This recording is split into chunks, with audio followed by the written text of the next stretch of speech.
Hello student, कैसे हैं आप लोग। तो मैं आपको यहाँ पे भारतीय राज व्यवस्था यानी कि इंडियन पॉलिटी कंप्लीट कर रहा था, जिसके अंतर्गत में लास्ट क्लास में हमने अपने लोकसभा को हमने पढ़ा था।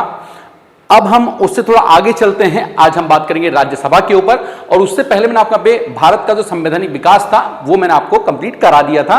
प्लेलिस्ट में जाकर के आप वो सब भी आप देख सकते हैं, ठीक है। तो जब राज्यसभा की हम बात करते हैं, राज्यसभा की बात करते हैं, तो सबसे पहले जान लीजिए आप, राज्यसभा एक उच्च सदन है। राज्यसभा एक आपका उच्च सदन है। सर इसे उच्च सदन हम क्यों बोलते हैं? क्योंकि इसे कभी भी भंग नहीं किया जा सकता। मैंने कल आपको समझा था पे जो लोकसभा है उसे हम निम्न सदन इसीलिए कहते हैं क्योंकि उसे भंग किया जा सकता है। अगर हम राज्यसभा की संरचना की बात करते हैं, तो राज्यसभा की संरचना इन 4 आर्टिकलों में दी गई है। नंबर 1 आर्टिकल 80, आर्टिकल 83, आर्टिकल 89 और आर्टिकल 93। ये 4 आर्टिकल्स में राज्यसभा की संरचना आपको दी गई है। आर्टिकल 80 में राज्यसभा की जो अधिकतम संख्या है वो 250 हो सकती है। अधिकतम संख्या कितनी आप में 250 सकती है, और जो वर्तमान में अभी संख्या है वो आपकी 245 है। याद रखना, इन 250 में से 12 जो सदस्य हैं वो राष्ट्रपति क्या कर सकते हैं? मनोनीत कर सकते हैं। 12 सदस्यों को राष्ट्रपति मनोनीत करते हैं। लोकसभा में पहले 2 सदस्यों को मनोनीत किया जाता था, लेकिन वो आंग्ल भारतीय होते थे, उनको अब हटा दिया गया है। तो लोकसभा में कोई मनोनीत नहीं होता है, लेकिन राज्यसभा के अंदर 12 सदस्य आपके आज भी मनोनीत होते हैं।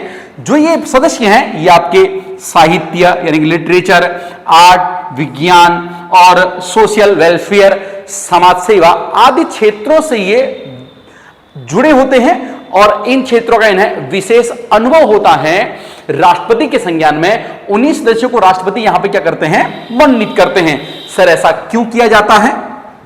ऐसा इसलिए किया जाता है क्योंकि ये विभिन्न क्षेत्रों के जो विशेषज्ञ हैं, इनके विशेष अनुभव का जो लाभ है वो राष्ट्र यानी कि देश को मिल सके, ठीक है, इसलिए इनको मनोनीत किया जाता है। 12 के अलावा बाकी सदस्य से इनका चुनाव कैसे होता है? इनका बाकी सभी का चुनाव अप्रत्यक्ष रूप से होता है। अप्रत्यक्ष रूप से मतलब हम वोट नहीं डालते हैं, तो सर फिर कौन डालता है? इन्हें उस राज्य की विधानसभा द्वारा ये निर्वाचित, जो विधानसभा होती है ना, विधानसभा के जो निर्वाचित सदस्य होते हैं, मतलब जो वोट देकर के वहां पहुंचे हैं, मतलब जीत करके वहां पहुंचे हैं, उन लोग के द्वारा इनको चुना जाता है। सर इन्हें चुनते कैसे हैं? ये विधानसभा के लोग इन्हें चुनते कैसे हैं? आनुपातिक प्रतिनिधित्व व एकल संक्रमणीय मत पद्धति। इन्हें विधानसभा के जो निर्वाचित सदस्य हैं वो आनुपातिक प्रतिनिधित्व व एकल संक्रमणीय मत पद्धति द्वारा चुनते हैं।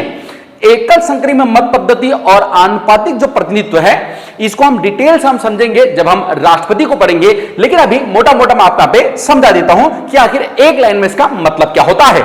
चलिए, अगर मैं आपको एक लाइन में बताऊं कि आनुपातिक प्रतिनिधित्व क्या है, भाई नाम से लग रहा है, देखो आनुपातिक मतलब अनुपात में, प्रतिनिधित्व मतलब प्रतिनिधित्व होना। कहां? राज्यसभा के अंदर। मतलब हमारे अलग अलग राज्यों में सदस्यों की जो संख्या है ना राज्यसभा में, वो कैसे होगी सर? जनसंख्या के अनुपात में होगी। तो सदस्यों की संख्या का जनसंख्या के अनुपात में होना ही आनुपातिक प्रतिनिधित्व कहलाता है। ठीक है। जैसे कि हमारे यहां पे आप देखते होंगे कि यूपी से राज्यसभा की सदस्यों की संख्या ज्यादा है क्योंकि वहां पे जनसंख्या ज्यादा है, और उत्तराखंड से राज्यसभा के सदस्यों की जो संख्या है वो कम है। क्यों? क्योंकि यहां पे जनसंख्या जो है वो कम है, मात्र 3 ही सदस्य यहां से चुने जाते हैं राज्यसभा के लिए। अब देखिए यहां पे, लेकिन इसके विपरीत अगर हम अमेरिका को देखें, तो अमेरिका में ऐसा नहीं है। वहां पे जितने भी राज्य हैं, वहां पे कुल 50 राज्य हैं, और प्रत्येक राज्य से 2 सदस्य चुने जाते हैं। मतलब सदस्य कितने होंगे? टोटल 100। अब इससे फर्क नहीं पड़ता कि किस राज्य में जनसंख्या कम है, कहीं पे ज्यादा है, कहीं पे थोड़ा बहुत अगर अंतर है, तो इससे फर्क नहीं पड़ता। प्रत्येक राज्य में वहां पे 2 सदस्य राज्यसभा के अंदर होंगे। बाय द वे अगर कल के दिन अमेरिका में 60 राज्य हो जाते हैं तो सदस्यों की संख्या कितनी हो जाएगी? यहां पे 120 हो जाएगी, जबकि भारत में ऐसा नहीं है।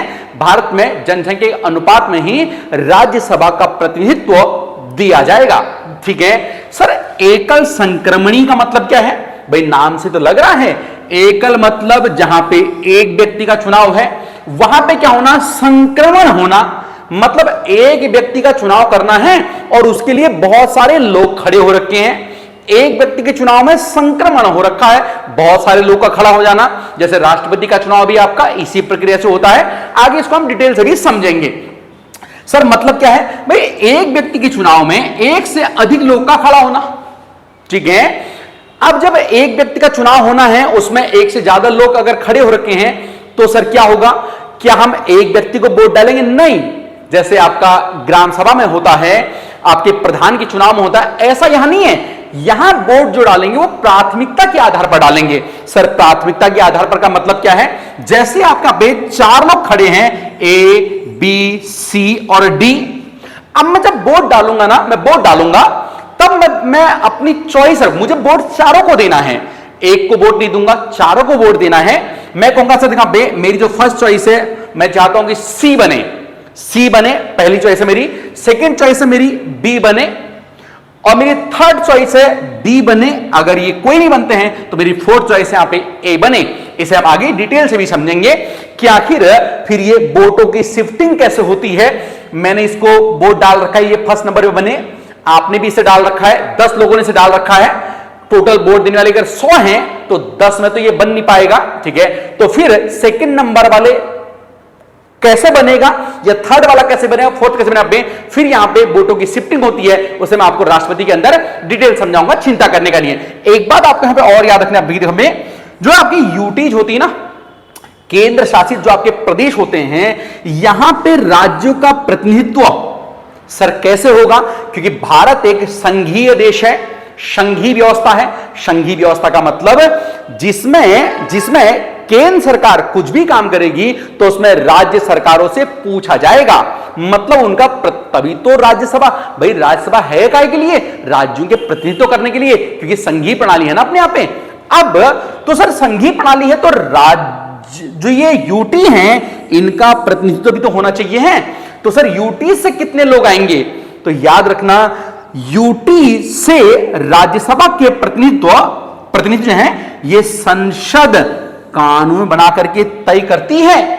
कानून ना देगी कि भाई यहां से इतने, यहां से इतने, यहां से इतने, तो संसद द्वारा कानून के अनुसार ये चुने जाते हैं। यूटी से अगर आपसे कोई बोले कि राज्यसभा के जो प्रतिनिधि हैं वो कैसे चुने जाते हैं, तो याद रखना बे संसद द्वारा कानून बना करके ही इनको चुना जाता है। ठीक है, चलिए अब हम थोड़ा आगे बढ़ते हैं, जरा हम देखते हैं राज्यसभा के कार्यकाल के बारे में। चलिए अब हमको यहाँ पे इसका कार्यकाल देखना है, बाकी योग्यता वगैरह देखनी है, कुछ और बातें भी हैं वो हमें देखनी है। लेकिन उससे पहले जिन स्टूडेंट्स को हमारा कोर्स ज्वाइन करने में दिक्कत आ रही है उनकी मैं थोड़ी हेल्प कर देता हूं। सबसे पहले आपको पे प्ले स्टोर में जाना है। प्ले स्टोर में अगर आप ओपन करते हैं, यहां पे ऊपर सर्च बार में आप यहां पे देवकी आईएएस लिखेंगे तो नीचे सबसे पहले हमारी ही ऐप आपको दिखेगी। जो ऐप आपको कुछ इस तरह दिखेगी, उसमें हमारा एक लोगो बना होगा और ये देवकी आईएएस नीचे लिखा होगा। इसे अगर आप ओपन करेंगे तो सबसे पहले आपको यहाँ पे हमारे बहुत सारे कोर्सेज दिखेंगे। यहाँ पे हम आपको हमारे पॉपुलर कोर्सेज दिखेंगे, कुल टोटल कोर्सेज भी आपको यहाँ पे दिख जाएंगे। अगर आपको सारे कोर्सेज हमारे देखने हैं तो आप स्टोर पे जाएंगे, स्टोर में आप नीचे सर्च करोगे तो सबसे पहले आपका उत्तराखंड पीसीएस लोअर पीसीएस 2024-25 के लिए हमारा जो बैच चल रहा है, नया कोर्स हमारा लॉन्च हुआ है, इसे आप ज्वाइन कर सकते हैं। इसके अलावा वीकली टेस्ट जो हमारे ऑनलाइन हर एवरी थर्सडे को हमारा होता है, इसे भी आप ज्वाइन कर सकते हैं। इसके अलावा नया कोर्स हमारा सींचपाल का हमारा इसमें भी लॉन्च हो रखा है, उसे आप ज्वाइन कर सकते हैं। बाकी और भी बहुत सारे कोर्सेज हैं। अगर आपको केवल उत्तराखंड पढ़नी है तो उसका कोर्स आप ज्वाइन कर सकते हैं, केवल हिंदी आपको पढ़नी है उसका कोर्स आप ज्वाइन कर सकते हैं, और विभिन्न जो आपके ग्रुप सी के एग्जाम्स होते हैं उनके लिए आप ग्रुप सी का कोर्स भी आप यहाँ पे ज्वाइन कर सकते हैं। ठीक है, चलिए तो यहां से आप किसी भी कोर्स में अगर आप जाएंगे उसे आप यहाँ पे, जैसे आपका ये वाला कोर्स है, ये आपका वीकली टेस्ट वाला, तो यहां से आप इसे नीचे जाएंगे तो आपको यहाँ पे एक ऑप्शन दिखेगा आपको बाय नाउ का, जिसमें आपको 599 रुपए आपको दिख रहा होगा। ठीक है, यहां से आप इसे बाय करेंगे तो सिंपली आप इस कोर्स में आप ज्वाइन हो सकते हैं। ठीक है, चलिए अब हम आगे बात करते हैं। अब हम इसके कार्यकाल की बात करते हैं। देखिए यहाँ पे राज्यसभा के अगर कार्यकाल की हम बात करें तो कार्यकाल इसका 6 वर्ष का होता है, 6 वर्ष का। लेकिन इसमें होता क्या पे, प्रत्येक 2 वर्ष में 1/3 जो सदस्य होते हैं वो रिटायर्ड हो जाते हैं, मतलब पद मुक्त हो जाते हैं। सर इसका मतलब क्या है? इसका मतलब कुछ आप ऐसे समझ सकते हैं पे, जैसे मैंने मान लिया पे ये आपका 2020 है, 2020, 2022, 2024, ठीक है, 2026 और 2028, मैंने ऐसा मान लिया पे 2028। टोटल मैंने मान लिया अगर आप 99 सदस्य हैं तो कुछ इस तरह से मैंने मान लिया पे 33 सदस्य यहां पे, 33 यहां पे, 33 यहां पे, 33 यहां पे, इस तरह से आपकी भर्तियां हुई हैं, ठीक है। अब देखिए जो ये 2020 में 33 लोग होंगे ना, 33 लोग होंगे, इनको 2026 में क्या हो जाएंगे, इनके 6 साल पूरे हो जाएंगे। तो 2026 में ये 2020 वाले क्या होंगे, ये आउट हो जाएंगे, पदमुक्त हो जाएंगे, इनका कार्यकाल पूरा हो जाएगा 26 में। अब देखिए और 26 में क्या होगा यहाँ पे, 26 में 33 क्या होंगे, यहाँ पे नए सदस्य आ जाएंगे। अब देखिए यहाँ पे, अब यहां तक तो ठीक है। अब 28 में 2 साल बाद देखिए यहाँ पे, प्रत्येक 2 साल में, अब 28 में क्या होंगे, 2 साल होंगे। 28 में अभी जो 22 वाले 33 लोग थे ना, इनके यहां 6 साल पूरे हो जाएंगे और यहां अंतर कितना हुआ, 2 साल का, 2 साल का। अब ये जो 33 लोग हैं, ये 33 लोग पदमुक्त हो जाएंगे, रिटायर्ड हो जाएंगे और 28 में 33 आपके नए जो सदस्य हैं वो एंटर कर जाएंगे। तो इसका मतलब प्रत्येक 2 साल में क्या होता है, प्रत्येक 2 साल में 33 सदस्य आपके बाहर हो जाते हैं और 33 सदस्य आपके नए ऐड हो जाते हैं। ठीक है। चलिए अब हम बात करते हैं इनकी योग्यता की। जो सदस्य होते हैं इनकी योग्यता क्या होती है राज्यसभा के। राज्यसभा के सदस्य की योग्यता की हम बात करते हैं तो पहली बात भारत का नागरिक होना चाहिए, भारत का नागरिक होना चाहिए है। एज जो है यहां पे वो 30 वर्ष होने चाहिए, 30 वर्ष। इसके अलावा जो मतदाता सूची होती है ना उसमें कहीं ना कहीं नामांकन होना चाहिए। मतलब कहीं से भी अगर आपका नामांकन है तो आप कहीं किसी भी राज्य से आप राज्यसभा के सदस्य चुने जा सकते हैं। इसके अलावा संसद समय समय पर जो कानून बनाती है उसकी योग्यता भी आप धारण करते हो, उसकी योग्यता भी आप धारण करते हो। जैसे मैंने आपको कल बताया था कि अगर संसद ये कानून ना दे कि राज्यसभा के लिए कम से कम इंटर पास होना आवश्यक है तो ऐसी योग्यता भी आप रखते हो, यह भी एक योग्यता है। इसके अलावा जनप्रतिनिधि अधिनियम जो 1951 का है, जिस पर आगे चलकर हम डिटेल से बात करेंगे, इसमें भी लिखा गया है जनप्रतिनिधि बोल तो मतलब यही जो उम्मीदवार खड़े होते हैं इनके लिए कानून बनाया गया है। जनप्रतिनिधि अधिनियम है 1951 में आपको बना था ये, हालांकि पहले ये 50 में बना था, फिर इसमें संशोधन 51 में किया गया। तो 2 अलग अलग अधिनियम है ये। जनप्रतिनिधि अधिनियम आपका पहले 50 में आया था, फिर आपका 51 में आया था। ठीक है। अब देखिए समझा, इसके अनुसार अगर न्यायालय किसी व्यक्ति को पागल या दिवालिया घोषित कर दे तो वो भी अयोग्य हो जाएगा, वो भी अयोग्य हो जाएगा। पागल का मतलब पागल आप जानते हैं, दिवालिया का मतलब जो अपने कर्ज हैं वो नहीं चुका पा रहा है, लोन वगैरह लिया है लेकिन नहीं दे पा रहा है। और दूसरी कंडीशन में अगर उसकी नागरिकता भंग हो गई है, किसी भी कारण से अगर उसकी नागरिकता भंग हो गई है तो वो भी अयोग्य घोषित मान लिया जाएगा। ठीक है। तो ये रहा आपका पे राज्यसभा। चलिए तो अब थोड़ा आगे बढ़ते हैं। अब बात करते हैं संसद के सत्र, सत्रावसान, विघटन, भंग और स्थगन। ये सब चीजें क्या होती हैं, जरा इनके बारे में डिस्कस करते हैं। अब देखिए जब हम संसद के सत्र, सत्रावसान, विघटन या भंग, स्थगन की बात करते हैं तो इसके लिए आपका आर्टिकल 85 आपको याद रखना है। सर आर्टिकल 85 में क्या है, आर्टिकल 85 में कुछ बातें लिखी हुई है। पहली बात देखिए, राष्ट्रपति क्या करता है, समय समय पर संसद के दोनों सदन मतलब लोकसभा और राज्यसभा, ठीक है, संसद के दोनों सदनों का क्या करेगा, ये अधिवेशन बुलाएगा, मतलब मीटिंग करवाएगा। ठीक है। संसद के दोनों सदनों के बीच 6 माह का अंतराल नहीं होना चाहिए है। मतलब 2 जो मीटिंग होंगी संसद की, मतलब लोकसभा की हो चाहे राज्यसभा की हो, उसके बीच में 6 माह से ज्यादा का अंतर आपका नहीं होना चाहिए है। अर्थात वर्ष में कम से कम 2 अधिवेशन होने आपके आवश्यक हैं। अब याद रखना आर्टिकल 85 में एक बात तो ये होगी। दूसरा राष्ट्रपति किसी भी समय एक या दोनों सदनों का सत्रावसान कर सकता है। एक या दोनों सदनों का क्या कर सकता है, ये आपका सत्रावसान कर सकता है। सर ये सत्रावसान क्या है, सत्रावसान का मतलब जो चालू सत्र है ना, चालू सत्र इसे समाप्त कर सकता है। सर चालू सत्र से मतलब क्या है भाई? चालू सत्र को हम संसद के सत्र कहते हैं। संसद के 3 सत्र होते हैं। किताब का बे संसद के 3 सत्र होते हैं। एक आपका होता है ग्रीष्मकालीन सत्र, ग्रीष्मकालीन। दूसरा आपका होता है शीतकालीन सत्र, शीतकालीन सत्र। और तीसरा आपका होता है मानसूनी सत्र। इसी को ही बजट सत्र भी कहा जाता है। इसको हम क्या बोलते हैं? बजट सत्र।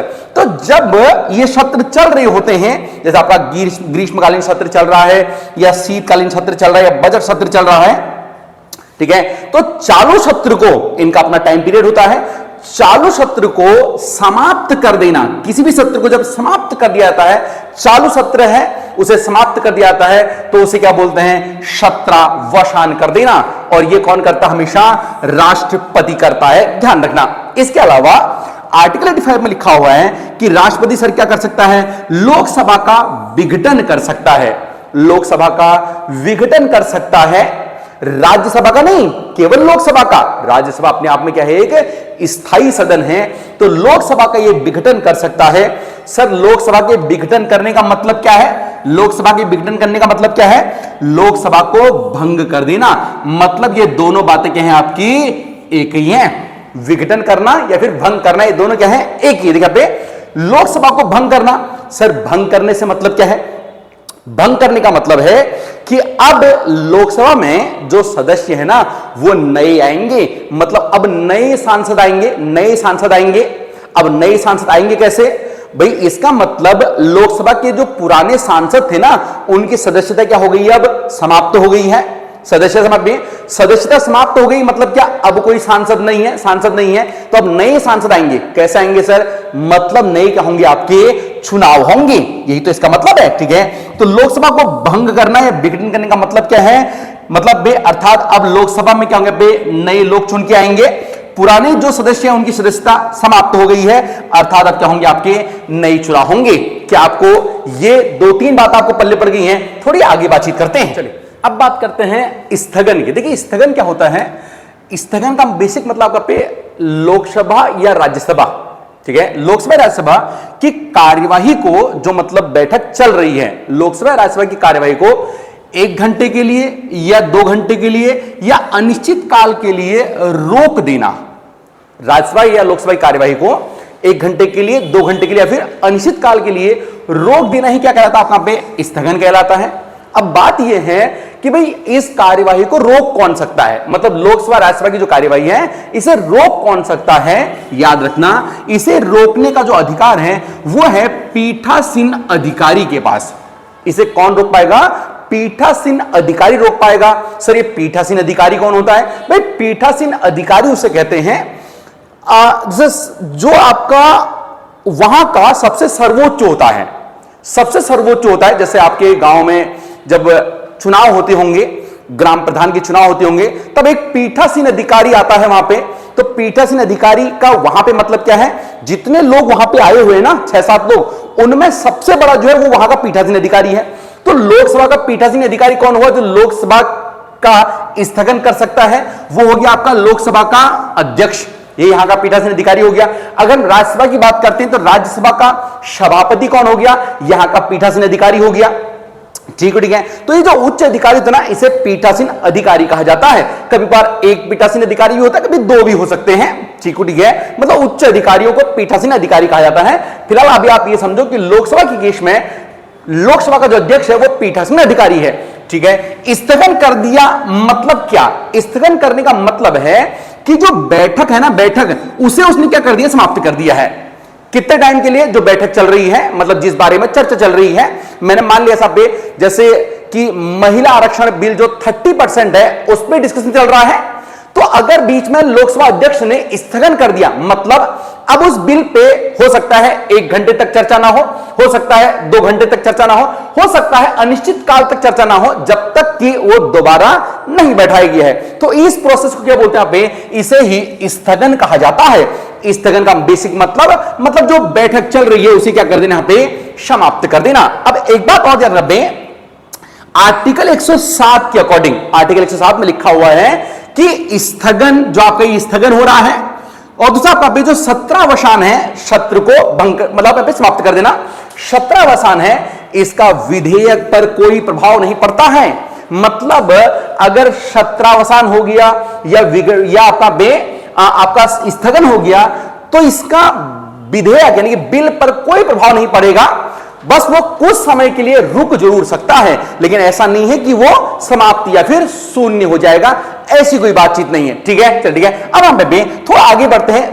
चलिए, तो अब हमने यहां पे 17वां, विघटन, भंग, स्थगन, ये सब बात हमने समझ ली है।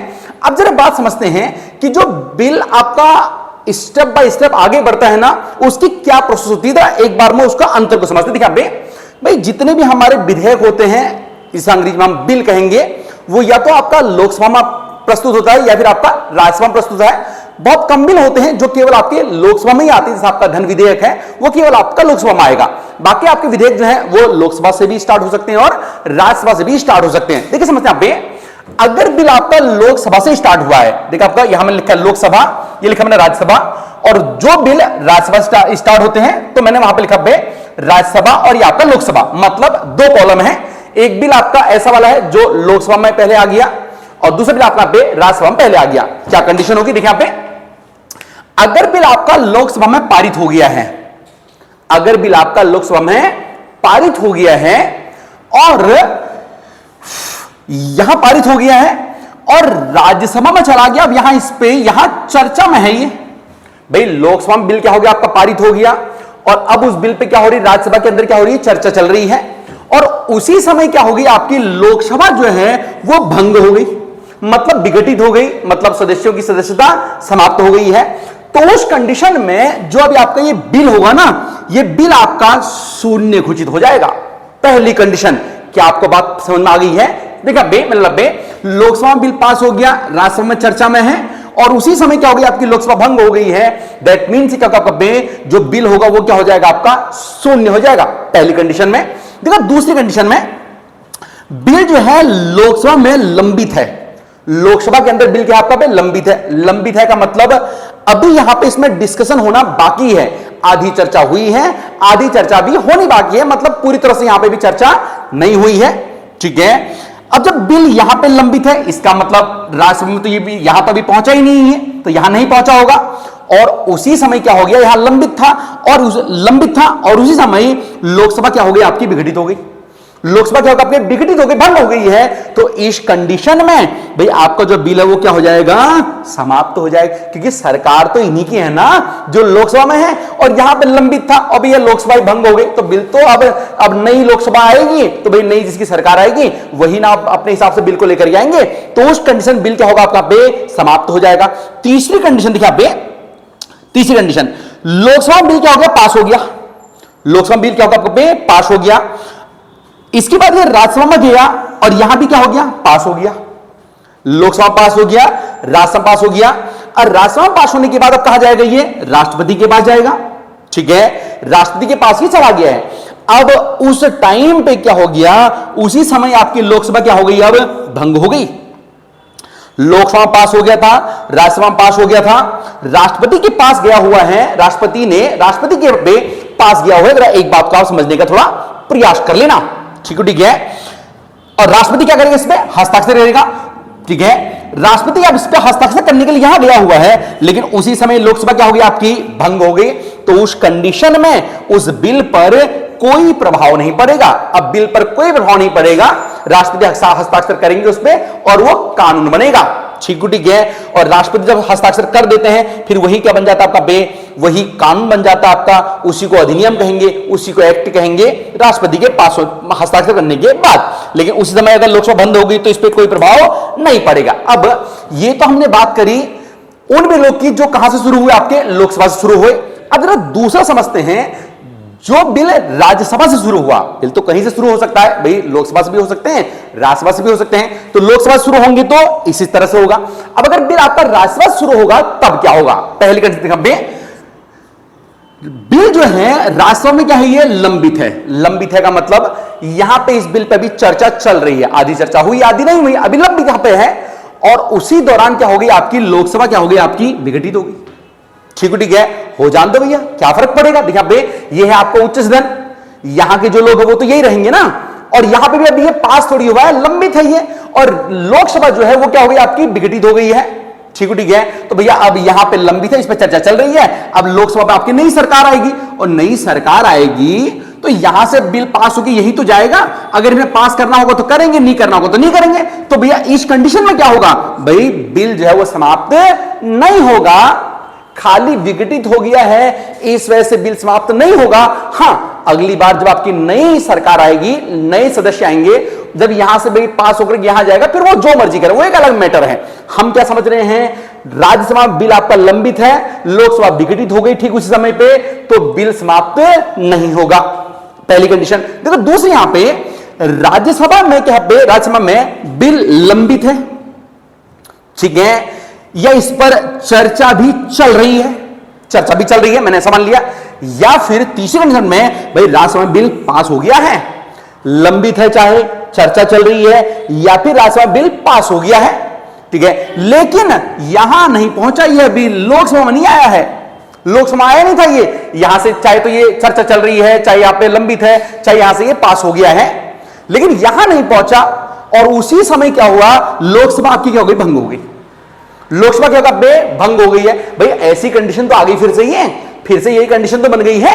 भाई यहां लंबित था, लेकिन आप यहां पे क्या करते हैं, भाई पास हो गया है, तो क्या होगा भाई, इस विधेयक पर भी कोई प्रभाव नहीं पड़ेगा, इस कोई प्रभाव नहीं पड़ेगा। भैया क्या प्रभाव पड़ेगा, नई सरकार आएगी, नए सदस्य आएंगे, वो फिर पास करना होगा करेंगे, नहीं करना होगा तो नहीं करेंगे, ठीक है। तो ओवरऑल बात यह है, राज्यसभा से जब कार्यवाही शुरू होती किसी विधेयक की, उस कंडीशन में अगर लोकसभा आपकी भंग हो रही है, चाहे यहां से आपका लंबित है, चाहे चर्चा चल रही है, चाहे पास हो गया है, लेकिन और उसी समय लोकसभा आपकी भंग हो जाती है, तो विधेयक पर कोई प्रभाव नहीं पड़ता है। जबकि लोकसभा में कंडीशन अलग है, कंडीशन यहां पे अलग है। तो हमने समझ लिया है कि अगर लोकसभा से पास होकर के राज्यसभा में जाता है तो क्या क्या होएगा, और राज्यसभा से पास होकर लोकसभा में जाता है तो क्या क्या होएगा, ठीक है। चलिए, तो इस वीडियो में हमने राज्यसभा को समझा, उसके आगे हमने यहाँ पे संसद के सत्र अवसान, विघटन, भंग और स्थगन, हमने ये सब चीजें हमने यहाँ पे समझ ली हैं, और किस किस तरह से आपके बिल जो है ये पास होते हैं, ये हमने यहाँ पे समझ लिया, ठीक है। तो इस लेक्चर में हम इसको यहीं तक रखते हैं। अगर आपको वीडियो पसंद आई है तो वीडियो को लाइक जरूर कर देना, चैनल पर नए आए हैं तो सब्सक्राइब कर लेना, फ्री में ही सब कुछ होता है। एक बेस्ट कंटेंट आपको देने का प्रयास करूंगा। अगर आपने वीडियो पूरी देखी है तो मैं उम्मीद ये पक्का करूंगा कि आपको जरूर से समझ में आया होगा। अगर ये सब बात अगर आपको आज तक समझ में नहीं आई थी तो अब ये आपको समझ में आ गई होंगी, इतनी मेरी उम्मीद है। और अगर आपको समझ में आ गई हैं तब तो भैया लाइक करना बनता ही बनता है और सब्सक्राइब करना बनता ही बनता है। थैंक यू, शुक्रिया, धन्यवाद, ऑल द बेस्ट।